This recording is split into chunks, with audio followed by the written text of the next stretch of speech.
all, congrats on your debut single. Kind of cliche question, but can you walk me through the creative process behind it?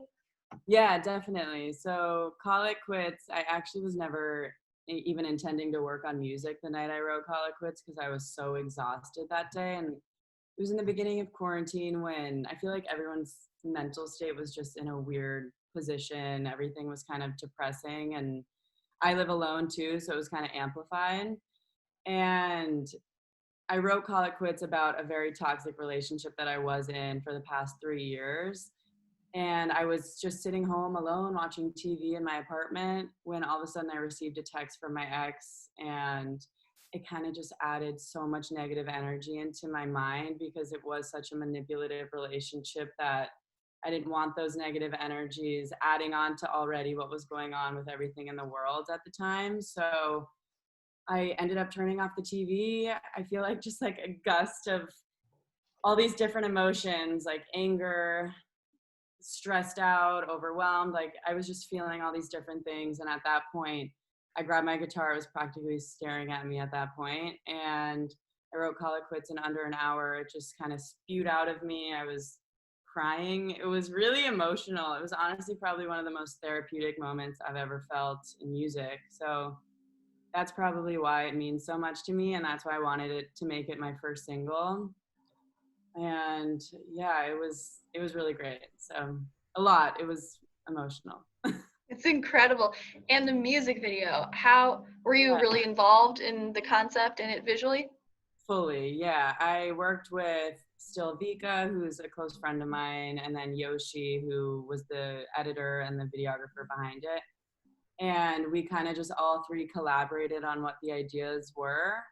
And we love to play around with the idea of lighting because it meant so much in terms of like the progression of the song. Because in the beginning of the song, I really genuinely am feeling confused and a little on the weaker side, and I don't know what's happening. And as the song progresses, I feel more strength and power, and that's kind of what we used in terms of like the actual visual side of the music video. And it was cool because I feel like I learned a lot doing the music video as well, because I normally focus more on the vocal side of everything, but now we got to pay more attention to the visual side. So I definitely surrounded myself with super talented creative minds, and we just kind of came up with this concept about everything, and we really wanted it to be simple, stripped down. The lyrics are simple. We wanted that to kind of correlate with everything and just show the like subtle emotions I had kind of thing with the lighting. You did a great job with it. And Thanks. are you already considering a follow-up single or maybe an EP album, anything? Definitely, yes. I'm super, super excited. By the way, I've been nonstop working, which is a good thing. We like to be busy, right? But yeah, my next single will be released on October 21st. So 3 weeks coming up, and I'm super excited. And that's going to be called Burn. And after that, I will be releasing a new single monthly for the next 7 to 8 months. So I'm nonstop writing new material, going into the studio, recording everything, filming new videos, photo shoots. It's been really fun and exciting and nonstop for sure. It's amazing. So Yeah. taking it back, was there a specific moment when you decided like, I'm going to be an artist, this is my calling, this is it? Yeah.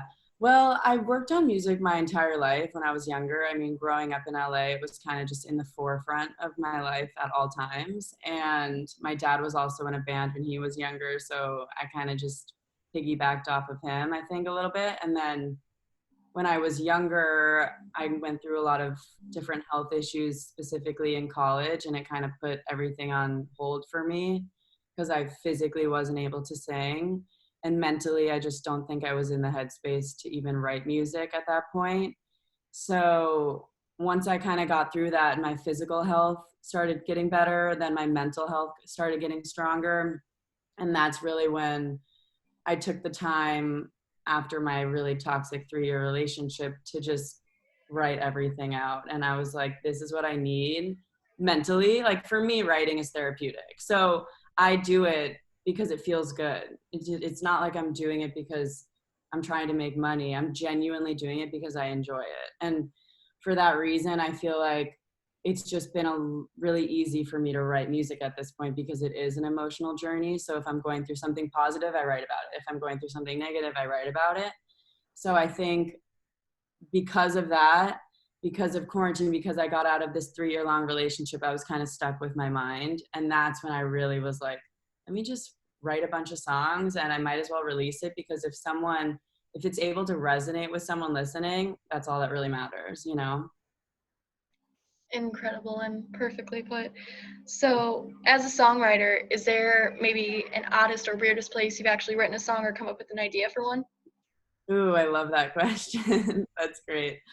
Yes, when I was living in New York, so every time I think of a melody or a lyric idea, I write it in my phone or I sing it into my voice notes. I'm sure you've heard that a million times because I know a lot of people do that. But it really helps. So that's why people do it. And this happened to me when I was on the subway multiple times in New York City. I was just randomly on the subway in the crowded winter where I'm like wearing a massive coat. You know, I could barely move my hands because it's so many layers. And I just had my headphones in and I would just randomly sing and people would look at me like, what is she doing? But it just hit me and I'm like, I got to get it out, you know? So I think that's probably one of the weirdest places because it's so public. But I'm sure there are other ones. I'll think of them and get back to you on more. Yeah. And do you think being in New York versus LA played a part in the vibe of your overall music or inspiration at all? I think the opportunity of living in both places kind of allowed me to grow more. I don't necessarily think that my writing would have been different if I were still in New York right now versus here, because I just happen to write those kinds of melodies with my guitar, and that's just kind of what I gravitate towards. But I think the ability to have grown in New York and then grow in LA as well has given me more of a broader range of different styles to play around with, and then also different topics to sing about, like lyrically. So I think that's given me an opportunity to kind of to grow on that side of it. That's awesome. And with quarantine, do you think that being stuck at home has hurt you or helped you creatively in the long run? Helped, definitely. Because when you're stuck with your thoughts, there's nothing else to do. I mean, this is the best outlet for me to express myself. It really is. And it feels good. You know, it's a good way to release any pent up energies I have. Like I said, if they're positive or negative or exciting or nerve wracking, I can just put it out on my paper when I'm writing it and then my guitar and then express it in the studio. But I feel like it's really allowed me to take a step back, because sometimes with everything going on in the world before we slowed down, sometimes our brains aren't able to really tap into that creative mind because we're thinking about a million other things at one time. So the second I was able to slow down, I feel like my creative side of the brain was just nonstop. So it's really helped me, and I'm really grateful that I even have an opportunity to release my music right now. That's amazing.